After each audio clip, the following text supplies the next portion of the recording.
अस्सलामुअलैकुम जनाब, मेरा नाम मोहम्मद मुश्ताक है। मैं कोरियन लैंग्वेज का टीचर हूँ। अल्हम्दुलिल्लाह मेरे पास कोरियन लैंग्वेज की क्लासें हो रही हैं। अगर आप भी कोरियन लैंग्वेज पढ़ना चाहते हैं, सीखना चाहते हैं, तो आप मेरे से रब्ता कर सकते हैं। अल्हम्दुलिल्लाह मैं खुद कोरिया में 2004 से 2012 तक रह के आया हूँ। ये कोरियन लैंग्वेज मैंने वहीं से पढ़नी और लिखनी सीखी है। उसके बाद काइंडली मैंने आप सब से रिक्वेस्ट यही करनी है, दरख्वास्त यही करनी है कि आप सब ने इस मेरे यूट्यूब चैनल को सब्सक्राइब लाजमी करना है और बेल आइकॉन का बटन भी दबा देना है, ताकि आने वाली हर मेरी वीडियो आप तक पहुंच सके। मैं इंशाल्लाह ये जो बुक है, बुक 1 ईपीएस टॉपिक की, ये और बुक 2 के भी कई चैप्टर इंशाल्लाह जो पढ़ाए जाते हैं, बुक ये दोनों पढ़ाई जाती हैं। बुक 2 तो कोई शायद थोड़े बहुत लोग पढ़ाते हैं। इंशाल्लाह मैं उसके भी 15 से 20 चैप्टर अपने यूट्यूब चैनल पर ट्रांसलेट करके अपलोड करूंगा। आधा आधा चैप्टर करके मैं अब कर रहा हूँ। इससे पहले मैंने 3 चैप्टर तक मुकम्मल कर दिए हैं ट्रांसलेट करके अपने यूट्यूब चैनल पर, जिसका नाम है मुश्ताक कोरियन लैंग्वेज। तो आज मैं करूंगा इलग्वा सा। चैप्टर नंबर 4 को कोरियन लैंग्वेज में बोला जाएगा इलग्वा सा। ये है, पहला है थोंग जक। इसका मानी है हरकत वाले। इनको कोरियन लैंग्वेज में क्या बोला जाएगा? थोंग जक, हरकत वाले। आगे गवा और आगे सामूल बोला जाएगा ऑब्जेक्ट को। ऑब्जेक्ट को बोला जाएगा सामूल, और उर्दू में बोल दिया जाएगा एशिया, यानी चीजें। इसको कोरियन लैंग्वेज में बोला जाएगा सामूल। तो उसके बाद आ गया ओवी इल। चैप्टर नंबर 4 की, यानी इलग्वा साग, इलग्वा इल की, ओवी इल। Vocabulary number 1। ये पहली है इल संग। पहला अल्फाज है रोजाना की जिंदगी या रोजमर्रा की जिंदगी, आप दोनों तरीकों से बोल सकते हैं, इल संग। आगे इसके बाद आ गया खवाल्योन। इसका मानी है के मतलब को कोरियन लैंग्वेज में बोला जाएगा खवाल्योन। और उसके बाद फिर आगे यानी कि थोंग जाक। इसका मानी वही है हरकत वाले, हरकत वाले या हरकत वाले काम, दोनों तरीकों से ठीक है।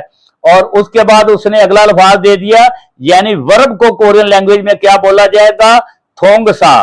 थोंग सा वर्ब को कोरियन लैंग्वेज में बोला जाएगा। उसके बाद पहली उसने अल्फाज दे दिया काम करना। इसको कोरियन लैंग्वेज में बोला जाएगा इल्हादा। काम करना, इल्हादा। उसके बाद आ गया पढ़ाई करना, खोंग खोंग खोंग खोंग बुहादा। पढ़ाई करना को कोरियन लैंग्वेज में बोला जाएगा खोंग बुहादा। और उसके बाद आ गया वर्जिश करना। इसको कोरियन लैंग्वेज में बोला जाएगा उनदोंगहादा, वर्जिश करना। और उसके बाद आ गया काल करना, यानी टू कॉल, काल करना, फोन करना। इसको कोरियन लैंग्वेज में क्या बोला जाएगा? छौनवा हादा, छौनवा हादा। और उसके बाद आ गया खाना बनाना, योरी हादा। खाना बनाना को कोरियन लैंग्वेज में बोला जाएगा योरी हादा। उसके बाद आ गया खरीदारी करना, शॉपिंग करना। इसको कोरियन लैंग्वेज में बोला जाएगा शोफेंग हादा, खरीदारी करना। उसके बाद आ गया आराम करना। इसको कोरियन लैंग्वेज में बोला जाएगा शुइदा। आराम करना को कोरियन लैंग्वेज में बोला जाएगा शुइदा। उसके बाद आ गया सोना। इसको कोरियन लैंग्वेज में बोला जाएगा छादा, सोना। उसके बाद आ गया जाना। इसको कोरियन लैंग्वेज में बोला जाएगा खादा, जाना। उसके बाद आ गया आना। इसको कोरियन लैंग्वेज में बोला जाएगा ओदा, आना। और उसके बाद आ गया सिर्फ करना। इसको कोरियन लैंग्वेज में बोला जाएगा हादा। सिर्फ करना को कोरियन लैंग्वेज में बोला जाएगा। यहां तक हो गई ओवी मुकम्मल। आगे हो गई शुरू मोनबॉप इल, यानी कि ग्रामर नंबर 1, मोनबॉप इल, ग्रामर नंबर 1। ये है जमाना हाल की ग्रामर। जमाना हाल की ग्रामर इंशाल्लाह मैं आपको बिल्कुल आसान तरीके से बताऊंगा कि ये आपने कैसे याद करनी है। इसका जो तर्जमा आएगा, ता है, ती है, ते है, रहा है, रही है, रहे हैं, ये इनका तर्जमा आएगा जमाना हाल की ग्रामर का। उसके बाद आ गया अगर वर्ब में दा से पहले वावल आ या ओ आ जाए, फिर क्या लगेगा? आयो लगेगा। अगर वर्ब में बाकी 18 वावल में से कोई भी वावल आ जाए तो फिर क्या लगेगा? यानी कि फिर लगेगा ओयो लगेगा। अगर वर्ब में दा से पहले हादा आ जाए तो फिर क्या लगेगा, हेजो लगेगा। अगर वर्ब में दा से पहले ई आ जाए तो फिर क्या लगेगा, योयो लगेगा। ये बिल्कुल आसान तरीके से मैंने आपको ग्रामर बताई है कोरियन लैंग्वेज की। उसके बाद उसने आगे फोगी भी दे दी है, छादा आ जाए तो जुमला क्या बनेगा, छायो सोना है। उसके बाद उसने दे दी फोगी मिसाल, शुईदा आ जाए यानी कि आराम करना, रेस्ट करना, तो कैसे जुमला बनेगा, शुई ओयो आराम करना है। उसके बाद उसने तीसरी फोगी दे दी है, खोंगबू हादा पढ़ाई करना।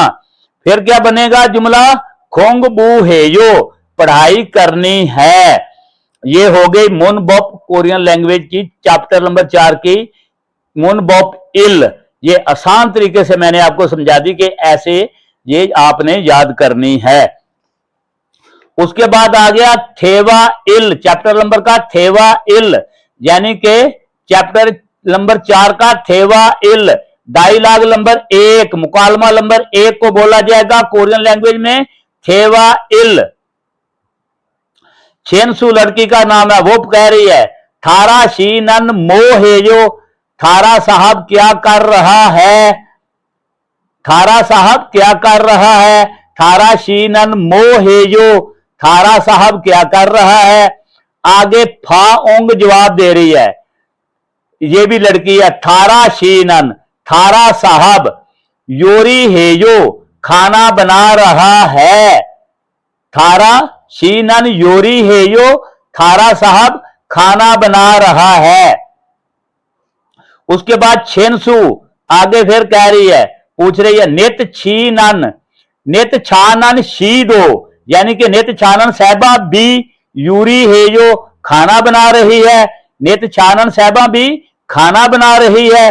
आगे फाओंग जवाब दे रही है, आनी यो नहीं, नित छानन शीनन उन्दुंग हेयो, नित छानन साहबा एक्सरसाइज कर रही हैं, वर्जिश कर रही है या हैं, दोनों तरीकों से ठीक है।